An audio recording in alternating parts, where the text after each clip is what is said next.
Since you can't always tell if a switch has failed simply by looking at it, you'll need to perform a continuity test.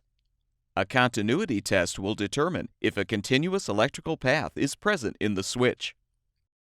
Switches come in many shapes and sizes, but all of them can be tested for continuity. You can choose from a variety of multimeters to perform the test. For this demonstration, we will use both analog and digital models. When using an analog model, first rotate the range selection dial to the lowest setting for ohms of resistance. Then calibrate the meter by pinching the probes together while adjusting the needle to read 0. When using a digital model, again rotate the dial to the lowest setting for ohms of resistance, or resistance with tone if your meter has this option. Before you begin, make sure the switch you're testing has been removed or isolated from the appliance.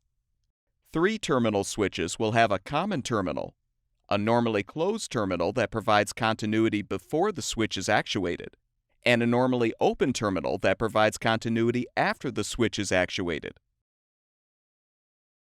The common terminal is usually designated by the letters COM, the normally closed terminal by the letters NC, and the normally open terminal by the letters NO.